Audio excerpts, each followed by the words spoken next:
Hello everyone, how are you today? Welcome to Tall Tales with Alex, your gateway into a universe of adventure and discovery. It's so great to have you with me for today's journey.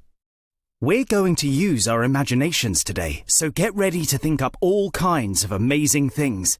Maybe you could keep using your imagination to do some drawings of our adventure today. I'd love to see what you create. To the parents, guardians and teachers, you can find me at Tall Tales Alex on Twitter and Tall Tales with Alex on Instagram. And don't forget to subscribe to be the first to find out when a new story has been uploaded. Now, let's dive into a world of imagination. This is the story of a boy and a monkey. The boy's name was River, and the monkey's name was River and were best friends. Was a very special monkey. He was clever, cheeky, and also extremely polite. Had escaped from the zoo one night in a plan only the cleverest of monkeys could have come up with. Every day, when the sun began to set, the zookeeper would bring around food for all the animals. For the penguins, she brought fish. For the fish, she brought a special fish food, and made sure not to mention the penguins. For the koalas, she brought eucalyptus. The tortoises had strawberries. For the giraffes, she brought long baguettes of garlic bread, which they swallowed down whole, thanks to their really long necks. For she brought his favourite food in all the world, bananas. Would hear the clip, clop, clip, clop of the zookeeper's shoes on the corridor floor, then a knock, knock, knock on the door of his special monkey enclosure. "Banana delivery," she would call as she opened up the door, bringing with her the biggest bucket of bananas you've ever seen. Little did the zookeeper know, but had been saving up the banana skins of all the bananas she brought him for an entire week. Once decided he had stored enough banana skins, he put his plan into action. Monkeys, as you surely know, are extremely good climbers. So when he heard the familiar clip, clop of the zookeeper's shoes, he scurried over to the door, climbed above it, and perched himself there. Knock, knock, knock went the door, and it swung open. In came the zookeeper. "Banana!" Had placed all the banana skins in a row along the floor, leading right to his big bath of water. She wibbled and wobbled, slipped and slid right across the room before landing straight in the water with an enormous splash. He leapt down from his hiding place above the now open door and bolted out, but not before scooping up a handful of the bananas the zookeeper had spilled all over the floor. Ran and ran and ran. He ran through the night, across rooftops and down alleyways. He ran until he could run no more. He was so sleepy that he found the very first place he could to rest his head. And that happened to be in the tree at the end of River's garden. River was a curious and caring boy. He liked to make people happy. And just like he was very clever. He lived with his mama and dada and his little brother, Ezra. Ezra was very little, and River loved to make him laugh. But here's something I bet you didn't expect. River was also a superhero. But you'll find out more about that later. River came down from his bedroom one morning and went into his garden to play, when he heard a strange noise. From the tree at the end of his garden came a rustle and a bustle.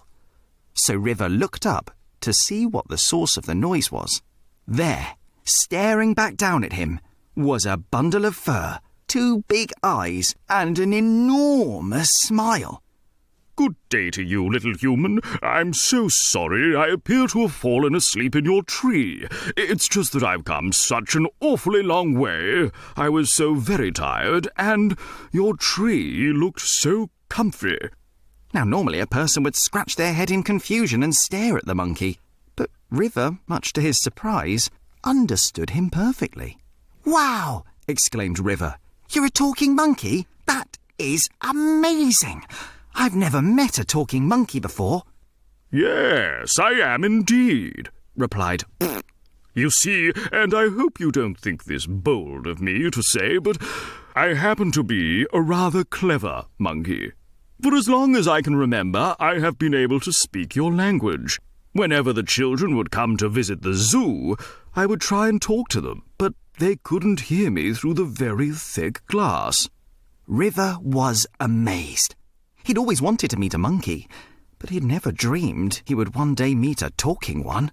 Well, it's very nice to meet you. I'm so glad you decided to sleep in my tree, or we might never have met, said River. Seeing as you're in my tree, I think I should at least know your name. Oh, of course. My name is... he replied. Normally, River would have said, Hold on, your name is... But monkeys and humans don't normally speak the same language, and who was River to judge? So instead, he said, I think that's a great name, and he meant it. And what might I call you? Asked. My name is River, but my superhero name is WizKid. Let out a loud and hopped up and down on the branch he was standing on, which bounced and bobbed under him. I say, a superhero? How exciting! I've never met a superhero before, he cried. WizKid, what a great name! I dare say I can guess why they call you that. It's because I run super fast, said River. I've been practicing my running and now I'm the fastest kid around. I don't doubt it, said. That sounds like me with my climbing. I've been practicing all my life and now I'm really rather good at it. I say, here's an idea. In exchange for you letting me sleep in your tree, why don't I teach you how to be a really good climber, just like me? Then you will have another skill to help you be a superhero. Whilst River thought he was already pretty good at climbing, he knew that he definitely wasn't as good as a monkey. And everyone you meet can always do something that you can't, and there's always something to learn from them. Okay then, you've got yourself a deal, he said. Grasped a tree branch with one hand and dropped down, hanging and extending his other out to River. River and shook hands and the deal was done. Just as they shook hands, its belly let out an enormous gurgle and groan. It rumbled and roared as loud as the lion in the zoo had escaped from. Oh, I'm awfully sorry, said. I know I've already been an awfully big inconvenience, but I'm so very hungry and in need of food. I don't suppose I could bother you for a spot of breakfast. River looked up at the hungry monkey and said, Wait right here. I think I know exactly what you need. And River rushed straight into his house and into his kitchen. On the side, in a big glass bowl, was a bunch of bananas. River picked up his stool, took it over to the kitchen counter and climbed up. He scooped the banana bunch up in his arms, clambered back down and hurried back into the garden. He ran to the bottom of the tree and held the bunch aloft, exclaiming, Here you are, will this do? Jumped up and down on the branch with a loud Oh, yes, I love bananas. They're my absolute favourite, cried. He swung down and scooped up the bananas. Quick as a flash, he unpeeled them and threw them into his mouth. With a and a he gobbled them all down. It happened so fast that River barely even saw them go. Now, normally, monkeys are very messy. So River was super surprised when said, I don't want to be a messy monkey. Do you know where I might put these banana peels without being so messy? River held up his hand high above his head, reaching out towards the banana peels and said, Don't worry, I'll go and put them in the bin. The binman comes tomorrow and he'll take them away in his big rubbish truck. Oh, thank you so much, said. I don't want to make a mess in your garden, especially after you've been so kind to me. So River stretched out his arms and took hold of the banana peels. He ran back into the kitchen through the back door of his house and went straight to the bin. He put his foot down on the pedal, but it wouldn't move. He tried once more, but yet again the pedal stayed firm and the lid wouldn't open.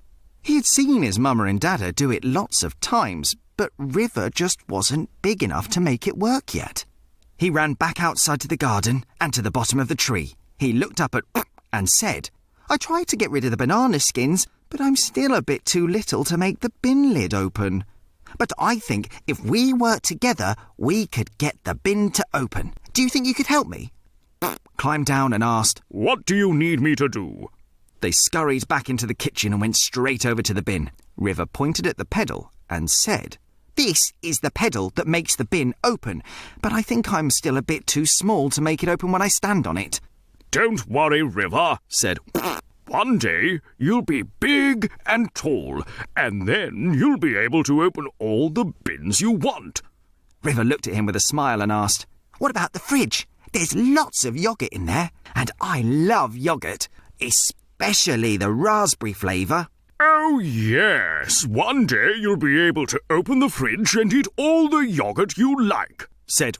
"But journeys always begin with one small step, and the bin pedal seems like a good place to start." Together they stood on the pedal and the lid opened. River held the banana peels above his head and popped them into the bin. He turned to gave him a big grin and said, "Teamwork makes the dream work. Now quick, we'd better get back outside before Mama and Dada come down and find you here. I bet they'd be surprised to see a monkey in the kitchen."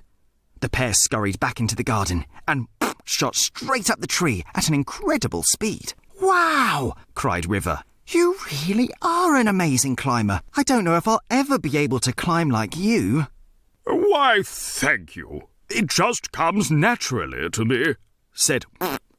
"Everyone has different skills, and there's always things we can learn from one another. We can always get better at the things we're not so good at. We just have to take time to practice, pay attention, and be patient. But it's also important to remember that just because somebody may have a skill that you don't, that's okay. There's still lots of things you can do really well. Take you with your running, for example." River thought about this. He thought about how good he was at running, but also other things that he was good at too. "I can also draw very well. I'm pretty good at helping Mama and Dada clean the house, and I'm definitely good at making Ezra, my little brother, laugh," he exclaimed. "Well, there you go. Those are some great things to be good at. And here's what is even better. The more you do those things, the better you get at them." "Maybe I could teach you how to make Ezra laugh too," said River. "Oh, yes, please. I'd like that very much," replied. Just then, a thought came to River. "I know who you need to meet. You need to meet my friend Layla. She's a superhero too." "Oh, my! Before today, I'd never got to meet one superhero, and now I'm going to know two," gleefully cried. "When do you think I can meet her?" Thought River. "Maybe you can meet her tomorrow. She lives just down the road. I know you two are going to really like each other. Her superhero name is the Cartwheel Kid. She's amazing at gymnastics. She can jump and cartwheel better than anyone I've ever seen." Gave an enormous "Oh, I can't wait to see that."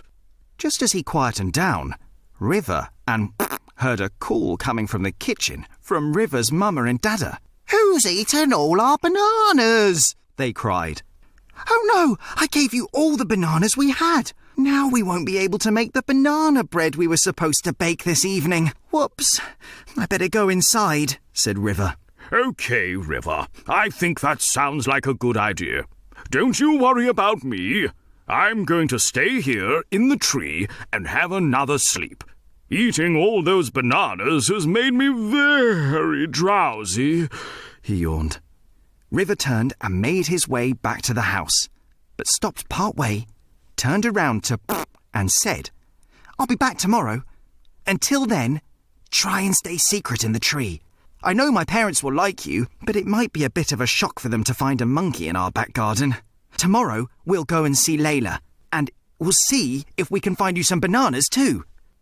And so River went back inside and settled down in the tree, finding a particularly comfy branch to rest his head. He yawned, settled in, and closed his eyes. Thank you for joining me on the first story about River and... There's lots more stories about their adventures to come. Maybe you could draw some pictures of River and send them in to me. I'd love to see your artwork. Maybe I can share your art with other children who have listened to the story. Until the next story, stay safe and remember, if things in the world ever seem scary or confusing, they won't be like that forever. What's important is to work together and support each other. There's so many amazing things to enjoy, but the greatest thing we can take the time to enjoy is our friends and our family. Thank you so much for joining me on that adventure. What was your favourite part of the story? Who was your favourite character? Maybe you could use your imagination to draw something. I'd love to see what you make. Maybe you could even write a story of your own. If you're enjoying Tall Tales with Alex, don't forget to tell your friends about it. It would be amazing to share these journeys with even more children. There's loads more adventures to go on, so don't forget to subscribe and follow to be the first to find out when a new story is ready to listen to. Parents, guardians and teachers, you can find me at Tall Tales Alex on Twitter and Tall Tales with Alex on Instagram. I'm already looking forward to our next adventure. See you then.